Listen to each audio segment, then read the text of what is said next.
back to Fernanda's Treasures. Tonight I'm going to be showing you guys how to make a quick, easy, but very delicious beef birria. It's a recipe that my mom shared with me, and it's so simple. You do it, put it in the crock pot, mix all the ingredients together, and you get a delicious birria in the morning. So I'm going to be doing that for you guys tonight. I'm going to share with you guys the ingredients, and then I'll show you guys how to get it and put it all together, and then I'll share the final product with you guys tomorrow. So let's get started. So here are the ingredients. I don't have that much meat. I'm only making a little bit, enough for my family. So, and there's 6 of us. So I'm only using here 6 tomatoes. If you're making a lot, you're gonna need a little bit more, and you can double this recipe. But I think this should be good for around maybe 6 to 10 people, depending on how you're gonna serve it and how you're gonna plate the birria at the end. So I have 6 tomatoes. I have a piece of ginger. It's a small piece. It's probably the size of a finger, a small finger. I have a couple bay leaves. Usually you can use, depending on the size, mine's are kind of broken up, so I'm using a couple pieces, but you can use, if they're pretty big, you can use around 3 bay leaves. I have around maybe 8 of the whole peppercorns. I have some whole cloves there. I have, let me see, 1, 2, 3, 4. I have 5 or 6 of the whole cloves. I have a tablespoon and a half of salt. And then here I have 2 tablespoons of whole oregano, dried oregano. I have 10 garlic cloves. I have some marjoram. I'm going to show you guys the packages because I'm not sure if this is how you say them, but I'm just going to show you this is how I buy them. So I have this one here is half a tablespoon of marjoram. This is a half a tablespoon of thyme. This is a half a tablespoon of ground cumin. And I wanted to show you guys for the cloves, you can use the whole cloves like this, or you can use half a tablespoon of the ground cloves, whichever one you prefer. But don't forget, these are very potent. So if you're gonna use, try not to go overboard with this because you don't want it overpowering the recipe. So the chilies you're gonna need for this recipe are gonna be chile guajillo. They look like this. Chile pasilla. And they're a little darker. And they look like this. Also, chile California. Which chile California and chile guajillo are almost the same thing. So usually if you don't have guajillo, you can use all California. If you don't have California, you can use all guajillo. Depending on whatever you have, you can interchange both of those, so it's fine. And then what I'm gonna do right now is I'm gonna take them out. I'm gonna wash them really good, take the seeds out, and put them to boil for a couple of minutes, maybe 1 or 2 minutes, in hot water to soften them up because these are dry chilies. So you want to soften them up so that you can blend them and make the sauce, and I'll be showing you how to do that in just a second. Now for the meat. I just went to the carniceria and I just asked them for meat for birria, and usually they give it to you. They can cut it there for you. It's okay if it has the fat on it because the fat is what's going to give it the flavor, and that's what's going to give you, especially if you're going to make the birria tacos, you want that fat because at the end you're going to scoop the fat off, and that's what you're going to dip your tortillas in to kind of fry them up with that fat, and then that's what you make the birria tacos with. But this is the meat for the birria. This one doesn't have bone in it, so I just cut it into big chunks because at the end the meat's gonna fall apart and you're gonna shred it up anyways. So this is the meat that I got for that. I already washed it and chopped it up. Add some bone in it. It's not wanting to stay. I like to add bone into my birria because I feel like the bone and the marrow inside the bone is what gives the broth a lot of flavor. So I just went and I asked them for some beef shanks. These are beef chamorros if you go to the carniceria, and I just got 2 of them just to give my meat some flavor. And then I also just got one, I just asked them for a couple of the pieces of the beef ribs that they have there. Anything with bone in there, if you just ask them, they probably even give you free bones. They probably have them in the back. I forgot to ask them, but I just got the beef ribs that have meat on them. See? And they have the bone because the bone is what's going to give the broth a lot of flavor, and it's going to taste even better with this marrow and the bone. So, okay, there we have it. I have about maybe 2 or 3 pounds of the meat, and then I just have 2 beef shanks and a couple of the pieces of the beef rib, and then all the other ingredients. And then I'll show you guys how to put it together in just a second. So the reason I said that this recipe is so simple, guys, is because I have one of these roaster oven pots that I bought at Walmart one year, and my mom is the one that showed me how to make this. I'm always learning from my mom, and she's the one that taught me this recipe, and she told me, you know, make it easy on yourself when you make recipes.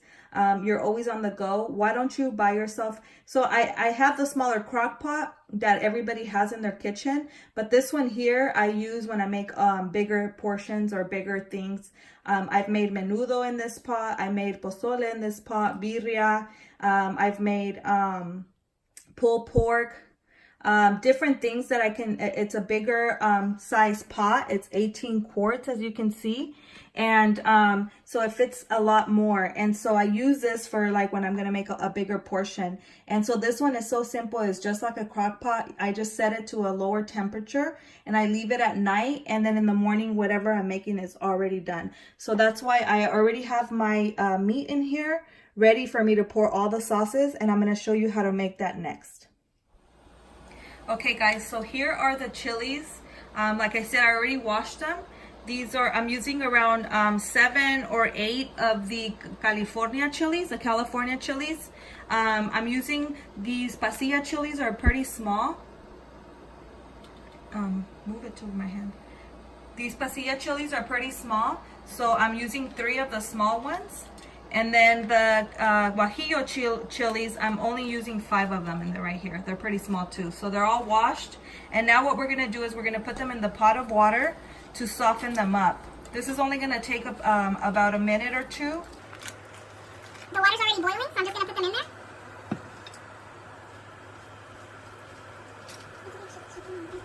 And you just want to let them boil until they get soft. So give them about a minute or 2, and then you can take them out. Okay guys, so the chilies are done. As you can see here, I have the pot where I boiled them, and they should look like this. They're soft. And so I put them in the blender, all of the chilies here in the blender. I will use some of this water where I cook them. Don't forget that you have to wash them really good and take the seeds out of them when you before you boil them. To the blender, I'm gonna be adding the bay leaves. This is the bay leaves, the salt, the peppercorns, and the whole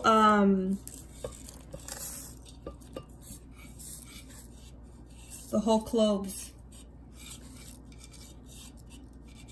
And for the salt, I'm just using a little bit. I'm using 1.5 tablespoons because you can adjust that as you go. So there's that. I'm also going to be adding, for the piece of ginger, as you guys can see, I'm going to reference the size of the ginger. It's probably the size of my thumb or smaller. See, so you guys can see it's just a small piece of ginger. You're going to use the 10 garlic cloves.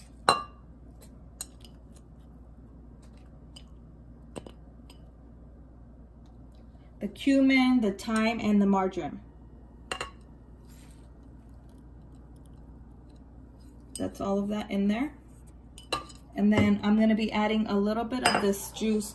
For this recipe, you don't need water at all. I think this is the only water you're gonna be adding because the meat is gonna let out all the juices, and that's what you need for the broth. So don't add water, because if you add too much water, it's gonna come out, it's not gonna be as good. So basically, I'm just adding water to the sauce so that I can blend it.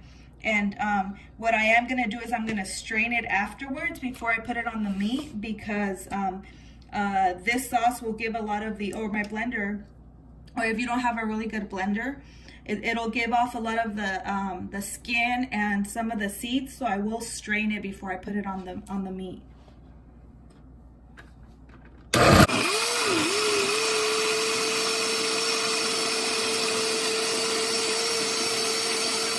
Okay guys, so I forgot to mention, you're gonna blend this and leave this blending for about 5 to 10 minutes, because you want to make sure that all the spices and that everything that you put in here blended really well together. So I left it blending for a good 5 minutes. If you can wait longer, wait at least 10 minutes.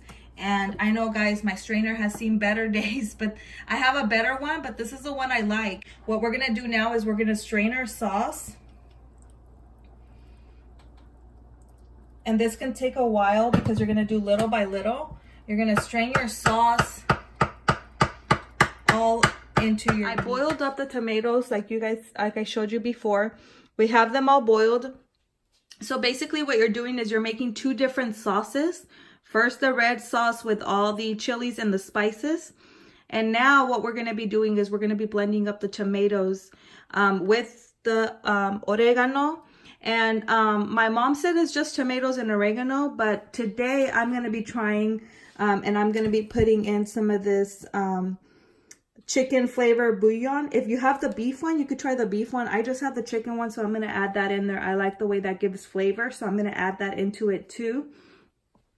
And so basically you're going to blend this up. I'm going to add just a little bit of water to the bottom, up to there, as you can see, just to blend this up and to make a puree. And then we're going to pour it over what we already have back there, which is the meat and the red sauce. And I'll show you that in just a second. Okay guys, so before we pour the tomato sauce, I'm going to show you. So this is what it should look like. All of your meat should be coated with the red sauce. You're going to coat all of your meat very well with the red sauce. This is just the chilies and all of the spices, and it should all be very well coated. It can get kind of messy, as you can see. I have it splattered all over. The tomato sauce, just pour it all over.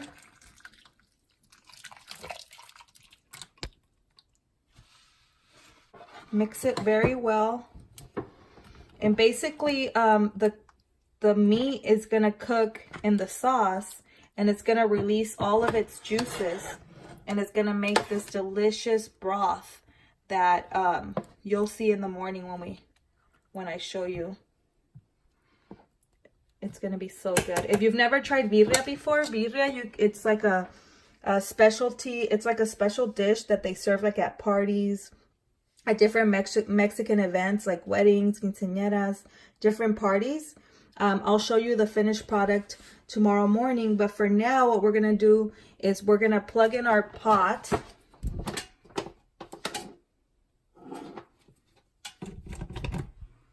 So once we have our pot plugged in, we're gonna go ahead and set it, and I'm gonna leave mine low, so I'm gonna set mine to 200, and I'm gonna leave mine there. Usually it takes around 3 to 4 hours. And if you leave it really low, it'll take a little bit longer. But in the morning when you wake up, it'll be all done. All the meat will be falling apart. And that's what you want. You want some tender, falling apart meat. This recipe comes from my mom. And so I don't know where she got it from, but I know that her birria is always delicious. And I've seen some other recipes where they add chocolate to their sauce, they add cinnamon to their sauce to make it sweet, but this is the way we like it. We like it this way with just the spices and the chilies. So if you wanted to add that in there, I mean, you could definitely look at other recipes and add that into the same way I made it. But yeah, we just like it like this, and it comes out perfect every time. So I'll show you guys in the morning the final product. Good night, guys. Hey guys, good morning. It's 7:01 and this is the final product. I'll be showing you guys later how we played it, but this is the birria here.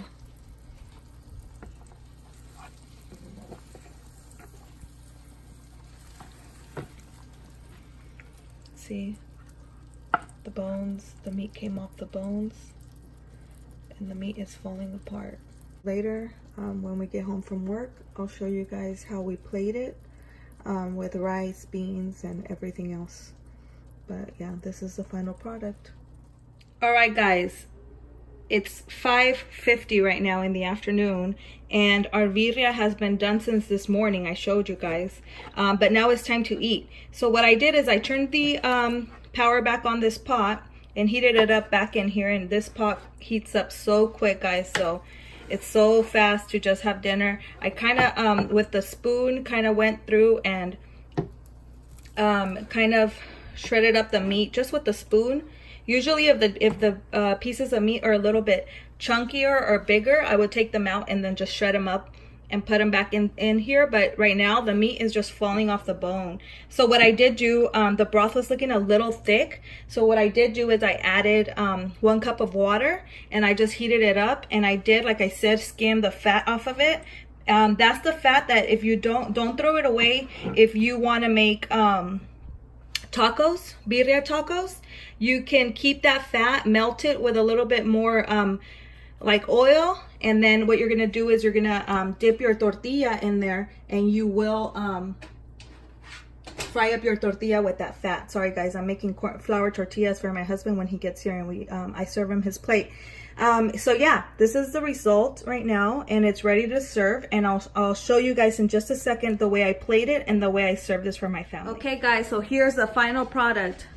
This is the way, one way to serve it, which is in a plate with rice, beans, salsa, queso fresco, homemade flour tortillas, and then what your toppings are gonna be is cilantro, lime. Usually people add onion, but as you know, my husband, and if you watched our challenge, he does not like onion. So go for it and give us our taste test. All right, so let me add some cilantro, some limon, some salsita roja,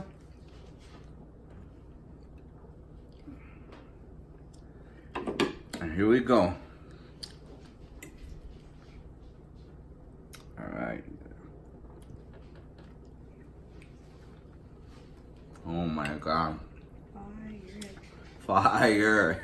Food orgasm, straight up. I swear, not because this is my wife's cake, but this birria is fire. I swear. Like this birria, there's no birria like this. You guys have to try it, guys. Try it, seriously. You could also serve it like a soup in a bowl. But look at that. Look at the sauce, and the meat is just falling apart. He just added some of the salsa in there. Bomb. Quesito fresco. I have the best wife ever. Thank you, Lord, for blessing me with a good wife. So you recommend everybody to try this recipe? Yes, hands down. I'm serious. This is a must try. A must try. Right, one of the best birrias that I've ever tasted. And you know what the best part is of recording this video is that now he has a recipe so he can try it himself because it's so easy. Bye guys. Thank you guys for watching. Don't forget to tune in, subscribe, like, share our page, and leave us a comment. We love you guys. And if you try these recipes, don't forget to tag us on Instagram or Facebook.